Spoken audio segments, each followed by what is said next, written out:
Hello, and welcome back to another Feelings and Finances episode of the Money Skills for Therapists podcast. These are our short and sweet Friday episodes where I answer your questions. The listeners of the Money Skills for Therapists podcast, the wonderful therapists and health practitioners and coaches that make up our wonderful community. Here is a question today from Madeline. Hi, my name is Madeline, and I'm a therapist, and I'm also a yoga teacher and an educator, somatic educator. And my question is about branding, because having two separate businesses, so I loved your episode about money tips for having two separate businesses. And my question is about branding, and if I can brand and have a website under my name that links people both to my clinical therapy practice and then links people to my work as a somatic educator. And I'm trying to build up the somatic educator component, and I'm trying to be really mindful about ethics of branding for the different businesses and how to best do that. And I was going to have a website just with my name and then link it to those two things. I know it's you're doing more with money, but maybe you have an insight on that, because branding and marketing is an expense and how to streamline it. Thank you. Thank you for your question, Madeline. And it's true, it's getting more into the branding side, but branding and money do very much connect in how we set up the structures of our business and how we even think about different businesses. Like, are they the same branch of one business? Are they different businesses and different distinct hats that we have to wear?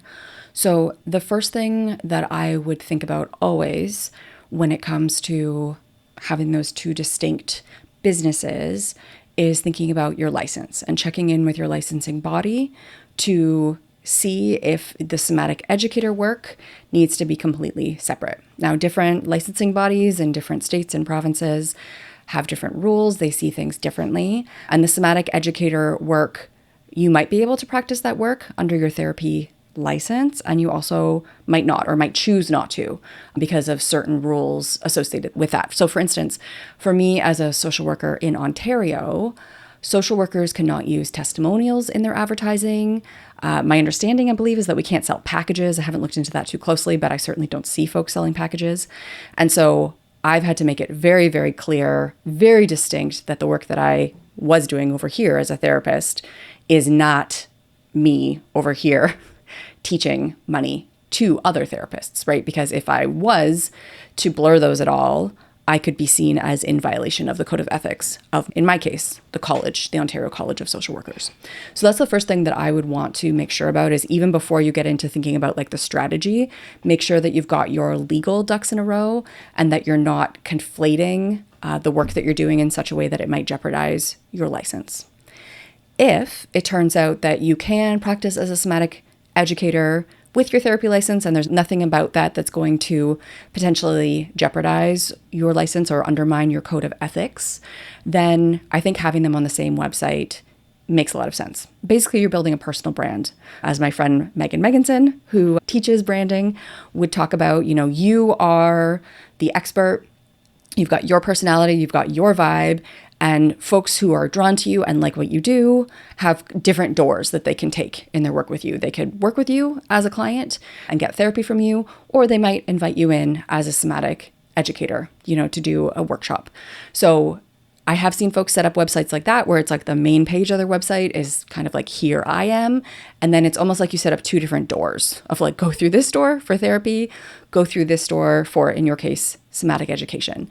And I do see value of that if you're looking to build a strong personal brand. Like if Madeline is the brand, then it does make sense to have that folks that land on your website because they're looking for you, because maybe they saw you on Instagram or they heard you on a podcast or they heard about you in their community. They can see these different types of works that you do. More commonly, though, I do see folks brand separately, and people brand separately when your brands are different enough that they would conflict if you put them side by side. So for instance, if I'm a therapist and I work with folks who experienced childhood abuse and trauma, which was my specialty when I was a therapist. I did complex trauma dissociation. So if that's my branch of therapy, but then I have a second business where I sell, punk rock mugs that have sassy punk rock sayings on them, those two businesses, from a brand perspective, aren't very complementary, right? And somebody who comes to me to check out my therapy page, if they also see front and center that I have this sassy mug business, they might be like, that's like not really the vibe I'm going for.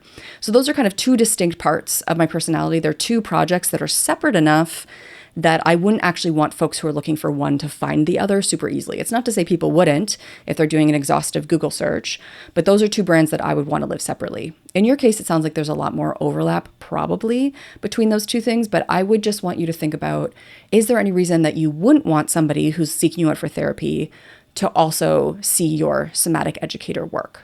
I can't think of a reason offhand why those things would be in conflict, but just to double check to make sure that your one brand isn't kind of undermining the other brand. If your brands really are truly complementary, and this is a suite of offerings that all kind of live in the same wheelhouse, then I think that building them together can make a lot of sense.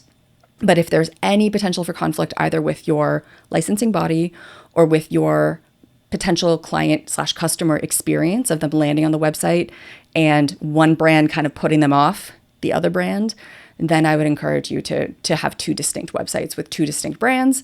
Both of them, will have an about page that gets to you where they see, oh, Madeline is the person who delivers this. But that allows you two distinct spaces to give very different messaging without the risk of one message conflicting with the other message and putting off a potential client for either of those businesses. So those are my thoughts. Definitely more branding than we usually talk about, but it's fun to use a different part of my brain.